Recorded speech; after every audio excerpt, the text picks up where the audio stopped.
sausage, fresh sausage. Ladies and gentlemen, welcome to episode 31 of Sketchy Ideas, the live point counterpoint video podcast where we illustrate and debate concepts around leadership, business, personal achievement, and culinary arts in a way that may make you think twice before you implement that new idea you just learned all about on the internet. Hi, I am Michael. Or try that new recipe, right? Or try that new recipe. Which, yeah, don't. Well, we'll get into that later. I'm Michael Rampola. I'm Brad James. And we are your hosts for Sketchy Ideas. Today we're going to learn, we're going to learn just how the sausage gets made. We're going to get into the process of process making and make sure that we promise not to ruin your appetite. You are still going to enjoy the results, even after all is said and done. That's today's topic, but first, a word from our sponsors. Brad, you're up. Cream City Marketing. Cream City Marketing is helping small and medium-sized businesses to scale their marketing and sales. If you've got a goal and you're trying to execute on some marketing strategy or some tactical stuff, we can help you out. Awesome. Sketchy Ideas is also powered by Spirity. Spirity helps business owners overcome the obstacles to achieve a greater level of success. The first thing we do, as a matter of fact, is get into the processes that run your business. Because if we can figure out how the processes stand, we can make your business grow and scale as you wish. Let us know how we can help you do that. Spirity. So today's episode of Sketchy Ideas, we're getting into the details. We're going to dig. We're going all in. We're going all in on sausage making. It was funny because I started looking into this line that is I've learned, by the way, a very Americanism concept, which is if you want to enjoy the sausage, don't ask how it gets made. And it actually goes way back 1860 something. And it was originally you lose your appreciation for laws and sausages if you learn how they are made, was the gist of the original idea, which I found came out of politics, as most things do. But I think that has kind of gotten diluted because people, as a result, almost don't pay attention to their processes. It almost steers us away from caring about process. And it's quite the opposite, folks. Your internal processes need to be great, but you're not going to use them externally to sell. Nobody cares how you do what you do as long as the result is great. But internally, you the owner, you do need to care. And that's what we're going to talk about today, right, Brad? Yeah, that is. You might be wondering, I know I got some interesting questions from a couple of my friends before this about asking if I had like a sausage making machine for this show in this episode, like we were actually going to be making sausage. So Steve, if you're watching, thank you for making me laugh this morning, because that's exactly what we were trying to go for, including, Michael asking me to make one of these crazy hats, and I had to dig deep into my arts and crafts skills prior to this show to make our little deli hat. So here's the thing. We talk about process a lot. How this show is put together, Brian has put together a process for us that we follow every single day, and that's why we're able to make it better, to improve on it, all of the above. We do process with automation and sales. We do process with fulfillment. We do process with services. We do process with accounting.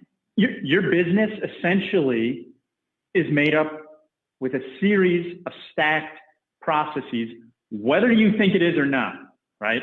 And that's really the key. And we know that a lot of the people, if you're watching this, you're trying to find ways to accelerate your growth. You're trying to find ways to not work so hard. You're trying to find ways to make more money, or hey, maybe you're at home and you're trying to find ways to systematize household projects or household tasks, and you haven't really thought about it so that you can delegate it as chores to your kids. Those are all things that allow you to really think about and improve your efficiency and time. And Michael, tell me if I'm wrong, but we talked about really the two big reasons why you want to make sure you've got process solidified. Absolutely. And the first one was? The first one is the ability to make things better, because processes, I'm going to do a quick definition. So if you have a process, in order for something to be a process, it needs to be repeatable. If it is repeatable, it can be then measured. And if it can be measured, it can be improved. So it's hard to make something better if I don't know how good it is in the first place. And if there's nothing repeatable about it, I've got too many variables, scientific method, I've got too many variables to account for to figure out where the opportunities are. So a process by definition needs to be something that's repeatable, which makes it measurable and therefore improvable. So if you want things to become better, more efficient, more productive, better outcomes, start with creating and documenting your process. That's part one. Second part. Part two, before we do it, why don't you share a story of what you told me about how you helped to uncover this for somebody you're working with? Absolutely. So when it comes to processes, oftentimes here's my flag. Whenever anybody says, well, it's a little bit different every time, there's a problem there, because it shouldn't be. It shouldn't be Correct. It can be a little bit different. But if it's not, here's the problem. The problem was, as I was working through it with a team, trying to help them land some decisions and move forward on some things. And very fortunately, somebody on the team was extremely literal and analytical. And she was even putting me through the ringer, which I appreciated so much. Because she was saying, now, if I understand you correctly, that would mean this. You're saying this to me and to her manager. I'm facilitating, he's the guy in charge.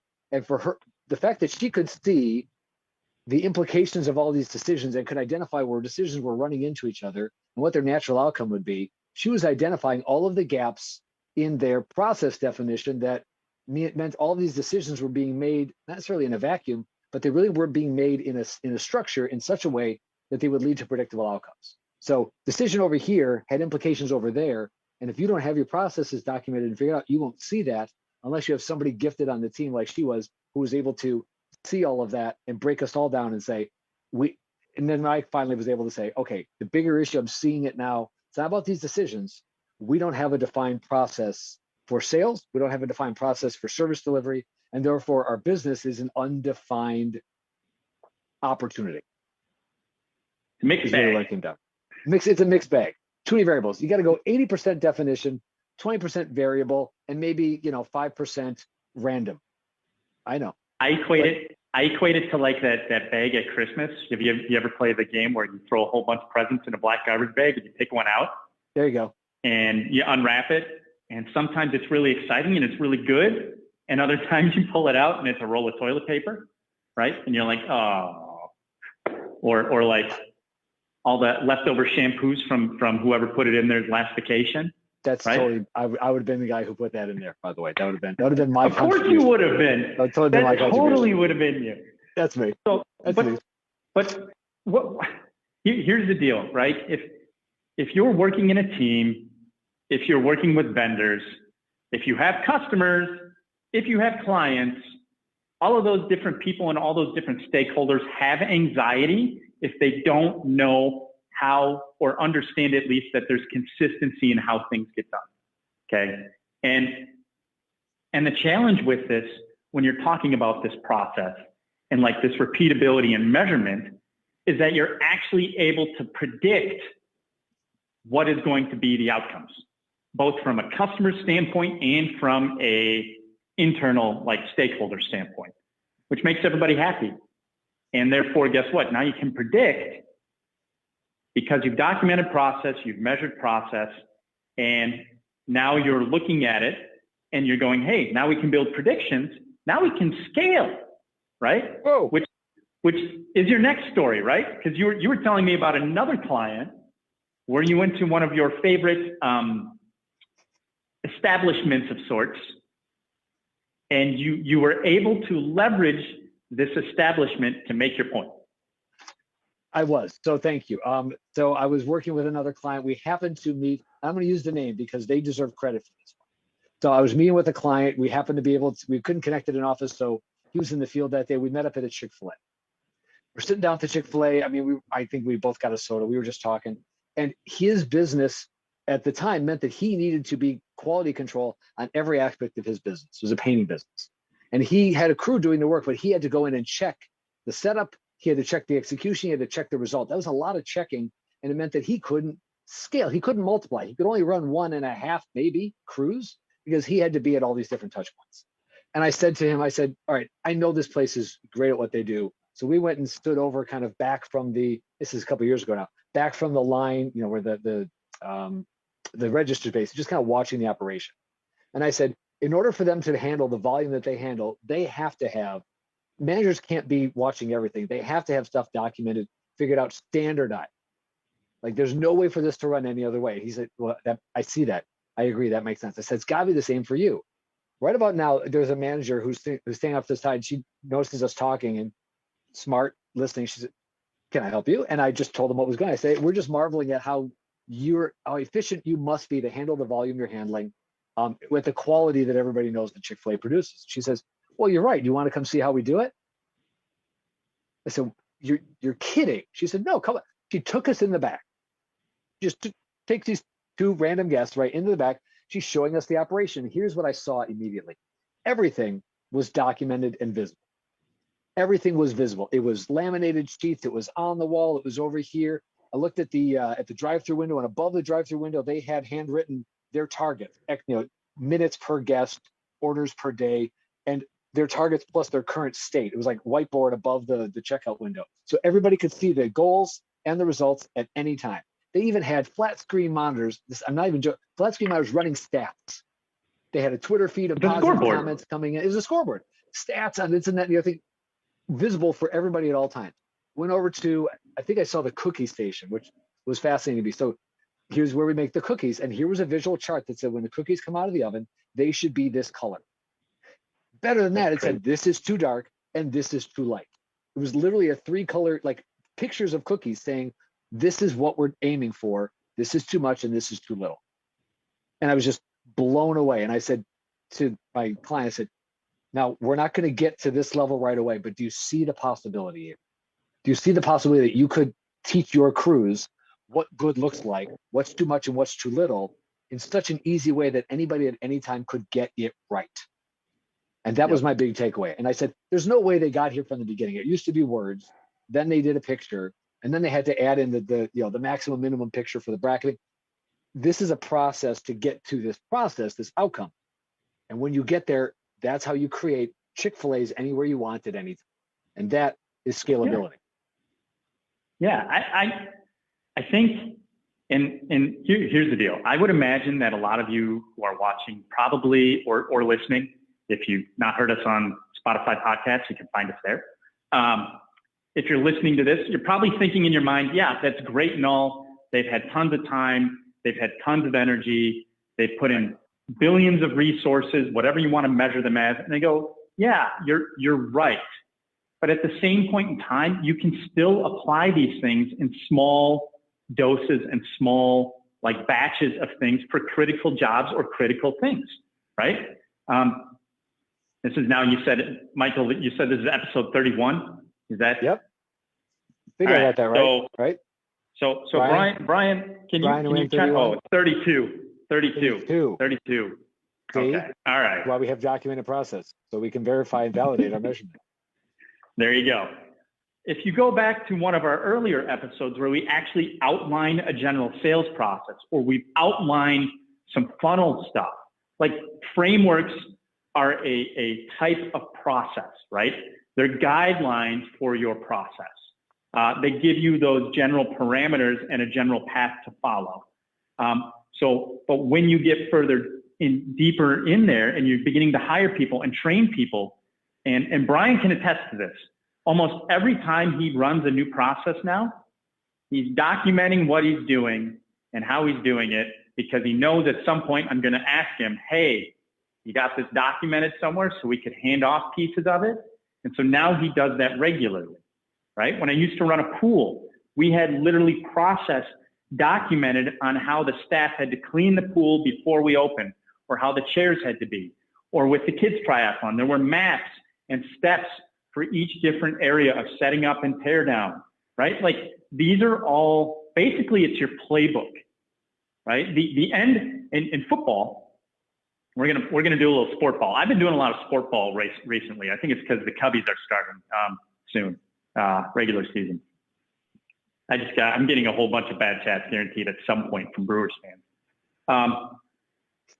But if you look at like football, at the end of the day, your job is to score as many points as possible. But they run plays both on offense and defense. And those plays are taught and rehearsed and ran during practice. It's the same thing in a business, right? You onboard somebody. You probably have something where you're training them on how to do something. In the case of like the franchise, they've got to post it all over as a reminder, and it's reinforcement. But they also go through rigorous training, which I'm sure if you had been able to spend more time with the manager of that Chick-fil-A, she probably would have walked you through all the onboarding steps and everything that they do, right? To train staff for being a cashier, for working the window, for cooking the cookies, for being a line cook, right? Like for doing the shakes, all of that stuff. But that is how businesses can grow and scale. So I am very much a proponent of documenting things as you're doing them, especially if you're a solopreneur. Because at some point, and Michael, maybe you can share a little bit about this later after I go. I'm going to share with you, Tees, I'm going to share with you some general steps of how, if you're not used to putting together process, how I train my clients to do that. Because it's really not that complicated. The problem is most people just overthink it.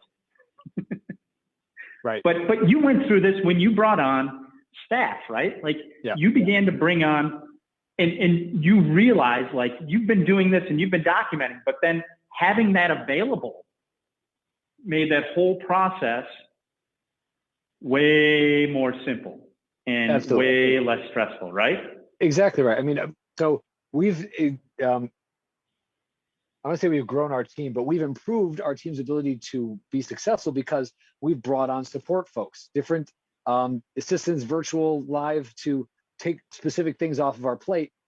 And in order for us to do that, we have to be able to delegate these things, which means you have to have things that are documented. And here's what I learned. What I learned is I didn't have to have all the details figured out. But if I could create the broad stroke, and specifically what I did, and I just actually coached somebody on this yesterday, hire somebody who was good at documenting to document the process as they did it and learned it. And now the first EA I brought on probably 2.5 years ago now, she created the document that all of these other folks have now picked up and improved and iterated on, but she created the base for it, which I would never have done had I not needed to delegate it. And by having that person to delegate to got me started, but I didn't have to worry about everything down to the line item. I could do, here's the general steps, and I could do a handoff and make a part of their process documenting their process, which I think is how you, again, I'm teasing the tease. This is how you make processes documentation happen, right? That is step one, right? Okay. For most of the time, like if you're, and hi, Steve hopped on. So my friend who made fun of me earlier, now he's going to probably make fun of me for my hat. Thanks, Michael, for humbling me on the regular. I appreciate you. But process starts, all right, we're going to dive into this. We're just going to dive into it because we got about 10 minutes left. So I'm going to walk through this, and I'm going to go really, really high level, because all of these different things, when we look at the general strategy and the general notes of how this is done, there are different ways to do it. And the reason I've come up with this basic idea is because I want to make sure that the people I'm working with can apply it in the way that they work best, okay? Since everybody works differently, everybody's mind works differently, I literally just came up with a few steps. And here's how I figured this out, right? I shared with you all of those things that I did way back, like working at school, putting on the kids' triathlon, building college groups, all of this stuff. There was process as part of that moment. And I learned it because if you recall that Cousy and Posner book, right? They talk about some of this stuff in that book. When you're talking about clarifying vision and expectations and all that stuff, the next layer of it, which is VISTAs, right? Strategy, tactics, accountability, support, all of that stuff falls in that block. And I knew I couldn't do everything. Like I tried, trust me, I tried. I still try sometimes to do too much, and it doesn't work. So thanks, Steve. So my point is this, is that let's just dive into this, all right? Typically, if you have an end deliverable I like to start with the end deliverable. If you know, step one, what your end deliverable is, write it down and write out details around it. Because if you're not understanding that, your process really doesn't matter, okay?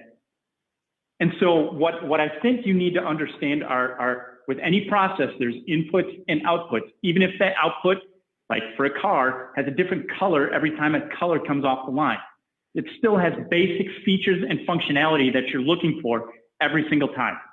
So paint a picture for somebody. There's your vision and expectations of the process, right? We've just clarified it, right? Now, the next part is really where it gets difficult for a lot of people.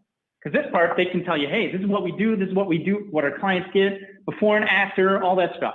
Great. Now when I go, how did you get there? They go, lots of stuff. And then they overthink it. So step one, always, is like in your head, don't overthink. Just don't overthink.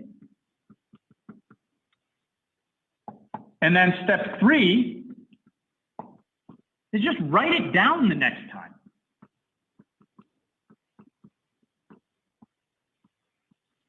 And this is the part, okay? Just write it down. You're probably not going to get it right. And that's the thing that most people, they struggle with, because they have this glamorous vision of what the deliverable is and the before and after. And so they think, hey, this documentation the first time has to be perfect, all right? But the thing is that, guess what? Your first draft, just like with anything, you're probably going to throw it out most of the time. And that's the part that I think most entrepreneurs, business owners, leaders struggle with, because they perform at such high levels on everything that now the expectations internally are to think through it rather than just write it down. So okay? I'm getting stuck on wanting a perfect outcome. And as a result, I'm trying to perfect my process as I'm documenting it. But basically, don't do any of that. Don't do any of it. Just write it down. It's like that college paper when you're in college and you couldn't sleep and you couldn't write and you got an hour left to write it. Just write it down. Yeah. Been there. Yeah, we've all been there. Right. Mm-hmm. Okay. Yeah. Okay. So now, right, you've written it down. You literally you've got some semblance of a process. Yep. Now here's the trick. Step 4, run that process. Now, when I say run this process, this is where I said I'm not going to get into the weeds with it. You can run it in your head, or you can actually run it. And often, if it's like a physical task or something, I would suggest running the physical steps. Okay? Because here's the deal. As you run it, you're going to make notes. Now, for those of you watching, you're probably going, hey, this is pretty logical. This makes sense. This can't work for me. And because I go, it's too easy? Because it's too easy. Can't be that easy to document my processes, Brad. I always thought that defining my processes took a lot of time and was really hard to do. Yeah, totally, right? All right. So once you do it, this part right here, you're going to do this a couple of times. You're going to run it until you feel good about it, right? You're going to iterate. So really, step 5 is iterate this whole thing over and over and over again. And you're going to add to it. The thing is if you're doing like in manufacturing, you're probably going to put in the codes. You're going to find things, tweaks in the process to make it even better. That's part of the magic of this whole thing. Hey, Heidi, exactly. Heidi says, I always say, let's not wait for perfection to get moving. If our process is currently at an F, I'd rather put out a C than nothing at all. Work towards the A+ later. That's exactly right. Okay. And that's the whole point of this. The problem is we get stuck in our heads. We get stuck. All right. So step 5, iterate. All right. Now here's the fun part. Once you've gotten to the point where you're like, hey, I've got a good process, now step 6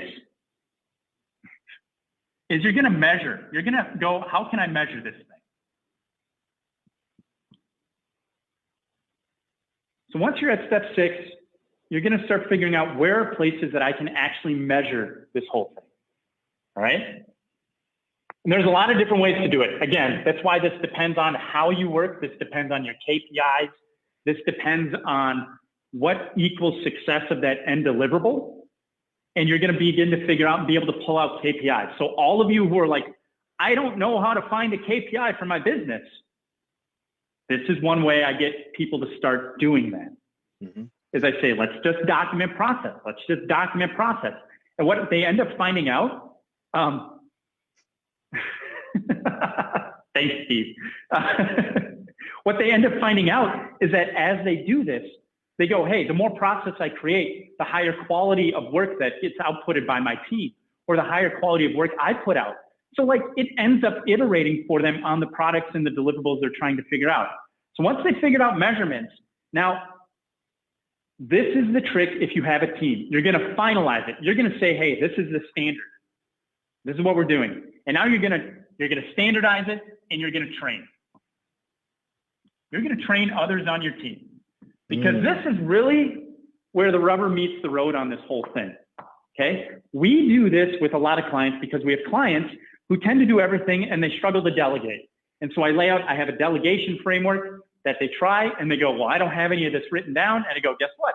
That's what we're doing over the next 6 months. Every week, you're writing down a process, and then you're going to try and find a way to hand it off. Just like you did, Michael, right? Like that was, so they're going to train it, and they're going to name it, and they're going to put it out there. So train it and name it. Now, here's the part where everybody seems to go to, and this is the last step in this whole thing. Step 8. Now I'm going to apply technology. Thank you. Yep. That's the last step. Yep. That's not the first step. Nope. That is the last step. You know what? Thank you for bringing that up. It was kind of sitting in the back of my mind about things about the myths of process definition. And that's one of the big ones. And so I started to capture like why they're good and why they're bad. And really, these are all myths. And one of them is that processes replace humans, right? Automation. One of the best ideas I heard about automation is manual first. If you can't manual run the process first, you're not ready to implement technology, because the technology is just going to run your manual process faster, better without the people having their hands on it. But if you haven't already defined your process, that automation is actually going to make things worse. Yes. Yep. Technology last. Yep. Manual. Go manual first. In running it manual, you're going to learn so much more. We hear that processes take time to create, but what I heard from you is, which is another version of, it's easier and faster to just do it myself, which is true once. One time. But by the time you get to like the 5th and 10th time that I'll just do it myself, you might as well have just defined and delegated the process, because you're losing on that equation now. And I often hear that processes reduce creativity, right? Well, if I do it the standard way, then like, where's the value that I'm bringing? There's still variables. There's still a need for your always creativity. variable. You actually have more time and space to be creative the more parts of the process you standardize. Paradox and a shift in the way that we think. Yes. Yes. This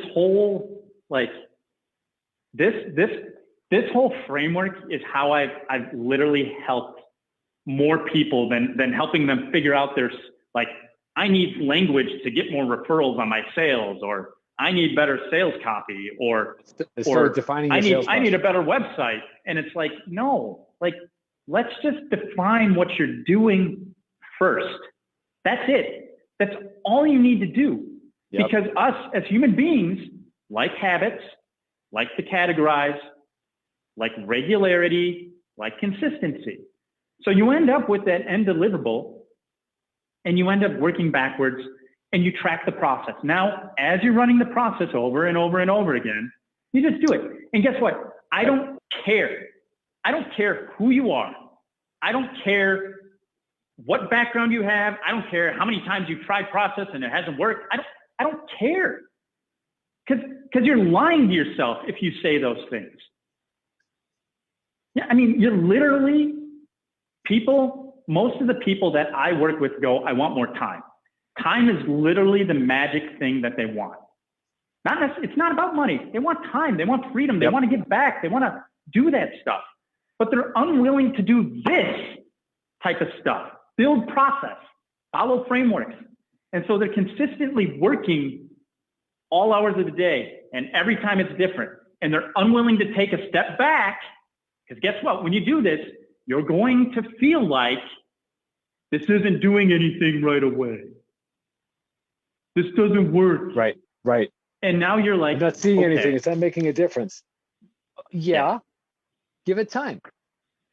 It's sport ball analogy again. Ready for this? Basketball. Okay. When you start as a kid, you start shooting, you learn how to shoot. But all of a sudden you get to like 8th grade or high school and you learn, hey, you just were literally throwing the ball up in the air and your shot stinks, right? You got lucky half the time. So now we're going to fix your shot. The rule of thumb always is, in order to make progress, sometimes you have to take a step backwards in order to take many steps forwards. So you have to like retrain things. And that's all this is doing, right? You're diagnosing. You go, hey, here's the end deliverable, and we're diagnosing how we got there. That takes time, and you got to be patient. This isn't an overnight flip of a switch. But I promise you, if you do it, and you do it once, you do it twice, you do it 3 times, and you do it with your critical processes, guess what? You're going to get better. It's true. You're going to get better. Absolutely true. So I'm going to step off my sausage box, my box of sausage. My box of sausage. Actually, Brad, that was fantastic, because what you addressed in laying it down is, I mean, you really did make it sound easier, right? It's not as complicated as we might believe. And the process of process definition is a process that can itself be improved and measured and made better. And the point you made, okay, so I heard you say you don't care. I don't think that's accurate. I mean, I feel that some days, but I think generally speaking, you do care. I know you care. I think I said, I don't care who you are. No, Steve's poking at you. I'm poking at you. Here's the thing. Are you sketchy? That's all thanks. Here's the idea, folks. Brad said it very well. We all want to be better. We all want more time. This is how we get there. Taking the time to document your process so they can be made better and more efficient, or even delegated, is how you will find time to grow and scale your business. And your business will struggle to grow and scale until you've done this, because how will you even know how good things are and how much better they can be? You might make the best sausage in town, but if it takes you too long to make it and you don't have a good distribution channel for getting it out there, nobody's ever going to be able to enjoy the results of your effort. So if you too want to be like Abe Froman and the sausage king of your town, document your processes. Thank you very much. Ladies and gentlemen, this has been Sketchy Ideas. We thank you for getting into the sausage making process with us today. Hopefully you haven't lost your appetite. I know I'm hungry. And we're looking forward to seeing you come back and see us again next week. We may or may not have paper hats on, but we will be sketching your ideas live. And remember, just because it's a sketchy idea doesn't mean it's not worth exploring. Signing off. Enjoy. Take care.